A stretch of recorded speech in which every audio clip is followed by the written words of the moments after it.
वर्ष 2025 में ब्रिटेन और मॉरिशस के बीच एक महत्वपूर्ण समझौता हुआ, जिसके माध्यम से ये तय किया गया कि चागोस द्वीप समूह की जो संप्रभुता है वो मॉरिशस को सौंप दी जाएगी।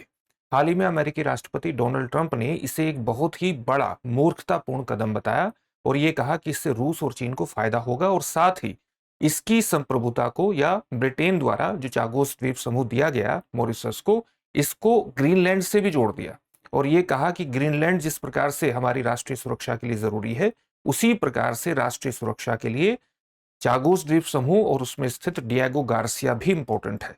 यहां पर आपके लिए जानना बहुत इंपॉर्टेंट है कि डिएगो गार्सिया, जहां पर अमेरिका का सैन्य अड्डा है, उसका रणनीतिक महत्व क्या है, जो कि पूरे चागोस द्वीप समूह के रणनीतिक महत्व को एस्टेब्लिश कर देता है। इसके रणनीतिक महत्व को जानेंगे, लेकिन उससे पहले चागोस द्वीप समूह के बारे में कुछ सामान्य चीजें जान लीजिए। चागोस द्वीप समूह यहां पर हिंद महासागर में स्थित है।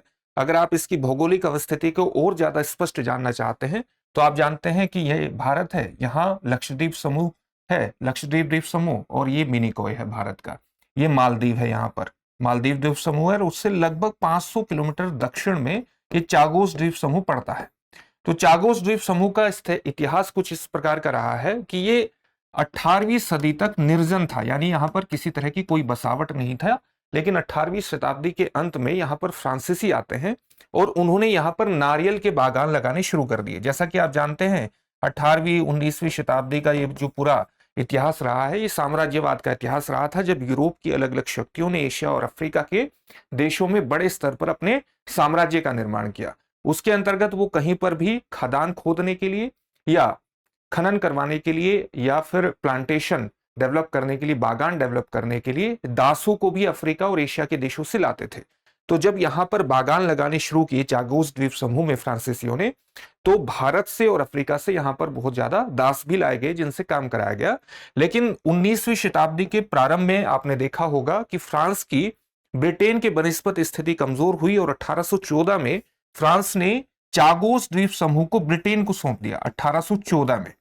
इसके बाद आप देखेंगे कि 1965 में ब्रिटेन ने एक प्रशासनिक गठन किया ब्रिटिश इंडियन ओशन टेरिटरी का, और ब्रिटिश इंडियन ओशन टेरिटरी के अंतर्गत ही उसने चागोस द्वीप समूह को शामिल कर दिया।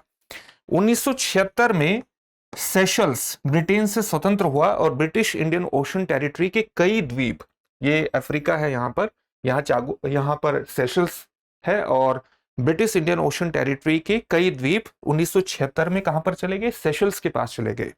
लेकिन आपने ये देखा होगा कि 1965 में ये British Indian ocean territory establish हुई और 1968 में मॉरिशस स्वतंत्र हो गया। मॉरिशस कहां पर है, ये मॉरिशस यहां पर है, इसके कई द्वीप हैं। तो मॉरिशस 1968 में स्वतंत्र हुआ। जब 1965 में British Indian ocean territory establish किया गया था, तो चागोस द्वीप समूह उसमें शामिल तो किया गया, लेकिन प्रशासनिक सुविधा के दृष्टिकोण से इसको मॉरिशस के साथ जोड़ा गया था। लेकिन 1968 में मॉरिशस जब स्वतंत्र हुआ, तो ब्रिटेन ने मॉरिशस को तो स्वतंत्र कर दिया, लेकिन उससे चागोस द्वीप समूह को अलग रखा और इसके लिए मॉरिशस को उसने 3 मिलियन पाउंड की राशि प्रदान की। अब यह स्वतंत्र हो गया और इसका स्वतंत्र करने का इसको स्वतंत्र रखने का जो सबसे बड़ा कारण था वो था इसका स्ट्रेटेजिक लोकेशन। तो इसकी स्ट्रेटेजिक लोकेशन के महत्व को जानना बहुत इंपॉर्टेंट है और किस प्रकार से ब्रिटेन और अमेरिका के बीच एक महत्वपूर्ण समझौता हुआ जिससे वो अपनी यहाँ की डिफेंस नीड पूरा कर सकते थे, उसको हम जानेंगे। लेकिन उससे पहले इस बात को ध्यान में रखिएगा कि दृष्टि संस्थान ने आपकी जीएस की तैयारी को अच्छी तरह से कराने के लिए, आप घर बैठे ही जीएस की तैयारी कर सके, इसको ध्यान में रखते हुए हाल ही में एक कोर्स लॉन्च किया है जिसका नाम है GS studio foundation live online course. ये मात्र 24,999 में आपकी जीएस की तैयारी को मात्र 14 महीने में पूरा करा देगा। इसकी सबसे खास बातों में ये शामिल है कि इसको करने के बाद जब आप दृष्टि संस्थान की किसी शाखा में जाएंगे और जीएस फाउंडेशन ऑफलाइन बैच में एडमिशन लेंगे, तो ये सारी फीस वहां पर एडजस्ट हो जाएगी, यानी एक तरह से ये कोर्स आपको फ्री में पढ़ने वाला है। इसके संबंध में जो बैच है वो हिंदी, इंग्लिश और इंग्लिश तीनों में ही उपलब्ध है। हिंदी माध्यम का बैच 3 फरवरी से प्रारंभ हो रहा है, इंग्लिश का बैच 4 फरवरी और इंग्लिश का बैच 5 फरवरी से प्रारंभ हो रहा है। इंग्लिश के बैच में हिंदी और इंग्लिश दोनों में चीजें समझाई जाएंगी, लेकिन नोट्स उपलब्ध होंगे इंग्लिश में। आप इनमें से किसी भी बैच में एडमिशन लेना चाहते हैं तो दृष्टि लर्निंग ऐप को डाउनलोड कर लीजिए, वहां से आपका एडमिशन सुनिश्चित हो जाएगा। ये डिस्क्रिप्शन में दिए गए लिंक पर जाइए और अपने एडमिशन को सुनिश्चित कर लीजिए, वहां से भी आपका एडमिशन हो जाएगा। अगर आप इस कोर्स से संबंधित इस फीस में छूट चाहते हैं तो इसे लेते हुए आप मनीष कोड का इस्तेमाल कर लीजिएगा। मनीष कोड का इस्तेमाल करने पर आपको इस फीस में भी डिस्काउंट प्राप्त हो जाएगा। तो अपने एडमिशन को सुनिश्चित कीजिए और सफलता की दिशा में आगे बढ़ जाइए, क्योंकि जो भी आपको इस कोर्स के दौरान पढ़ाया जाएगा उसकी पीडीएफ फाइल मिलेगी। नोट्स बनाने में कोई दिक्कत नहीं होगी। जीएस के अलग अलग विषयों को कवर करती हुई 10 कलर्ड प्रिंटेड बुकलेट्स होंगी। साथ ही 2 वर्षों तक करंट अफेयर्स की क्लासेस का एक्सेस भी रहेगा। अपने आप में एक संपूर्ण पैकेज है।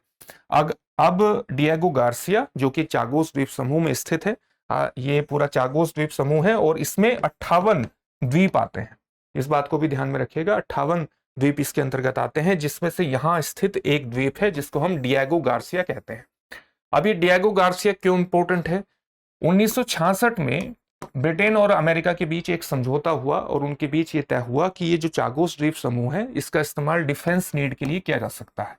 अब अमेरिका ने यहां पर 1967 से भूमि अधिग्रहण शुरू कर दिया और 1971 तक उसने इस बात को तय किया कि उसके एक सैन्य अड्डे का निर्माण पूरी तरह से शुरू हो जाए और उसने डिएगो गार्सिया में 1986 तक एक पूरे सैन्य अड्डे का निर्माण करके उसका प्रयोग करना शुरू कर दिया। अब इसका इंपॉर्टेंस क्या है? इसका इंपॉर्टेंस ये है कि यहां से अमेरिका और ब्रिटेन मध्य पूर्व के अपने अभियानों पर नजर रख सकते हैं, मध्य पूर्व में अपने अभियान भी चला सकते हैं। जैसा कि आपने देखा होगा कि 1990-91 का जो खाड़ी युद्ध हुआ, जो इराक और मध्य पूर्व के कई देशों के बीच हुआ, तो इस स्थान से अमेरिका ने इराक पर अपने कई हमले या अभियानों को अंजाम दिया। तो 1990-91 के खाड़ी युद्ध में भी इसका प्रयोग किया। साथ ही 2001 में अफगानिस्तान पर अमेरिका ने हमला किया, तब भी इसकी स्ट्रेटेजिक लोकेशन बिल्कुल स्पष्ट हो गई। 2003 में अमेरिका ने इराक पर हमला किया, तब भी इसकी स्ट्रेटेजिक लोकेशन बिल्कुल स्पष्ट हो गई। यानी मध्य पूर्व में अपने अभियानों के अंतर्गत उसने लगातार इसका इस्तेमाल किया। साथ ही हिंद महासागर में ये अगर चीन का दबदबा बढ़ता है तो उस पर एक निगरानी के अंतर्गत काम कर सकता है। इसके अलावा आप ये भी जानते हैं कि साउथ चाइना सी के माध्यम से अगर आप हिंद महासागर में आते हैं तो मलक्का जलडमरू मध्य का जो पास है वो जो पासेस है वो बहुत इंपॉर्टेंट है, उसकी स्ट्रेटेजिक लोकेशन बहुत इंपॉर्टेंट है। तो उस पर नजर बनाए रखने के लिए, उसकी मॉनिटरिंग करने के लिए, उसकी निगरानी के लिए और हिंद महासागर में चीन को प्रतिसंतुलित करने के अंतर्गत भी इसका महत्व एस्टेब्लिश हो जाता है अमेरिका के लिए। साथ ही यूके इसको क्यों जरूरी मानता है? क्योंकि यहां पर गहरे पानी का जो बंदरगाह है उसको डेवलप किया जा सकता है, एयरफील्ड बनाए जा सकते हैं, एयरफील्ड के दृष्टिकोण से भी इंपॉर्टेंट है और साथ ही निगरानी और संचार सुविधाओं के दृष्टिकोण से तो है ही। तो इसका स्ट्रेटेजिक लोकेशन इस प्रकार से एस्टेब्लिश हो जाता है। अब लगातार इस पर चर्चा होने का कारण क्या है? वस्तुतः मॉरिशस ने कभी भी इस पर अपना दावा छोड़ा नहीं था और मॉरिशस ने लगातार इस बात की शिकायत की यूनाइटेड नेशन में कि यहां पर जो ब्रिटेन का कब्जा है वो अवैध है। तो इस विषय पर वर्ष 2017 में यूनाइटेड नेशन जनरल असेंबली ने international court of justice ICJ से सलाह मांगी। इंटरनेशनल कोर्ट ऑफ जस्टिस ने वर्ष 2019 में यह कहा कि जो चागोस द्वीप समूह प्रदान किया जाना था मॉरिशस से अलग होकर के ब्रिटेन को, यह वस्तुतः किसी भी तरह से स्वतंत्र और वास्तविक जनमत संग्रह पर आधारित नहीं था। उसने ये कह दिया वर्ष 2019 में। तो यूनाइटेड नेशन जनरल असेंबली ने यह कहा ब्रिटेन से या यूनाइटेड किंगडम से कि वो 6 महीने में चागोस द्वीप समूह पर अपना प्रशासनिक जो औपनिवेशिक शासन है उसको समाप्त करे। इसके बाद वर्ष 2024 में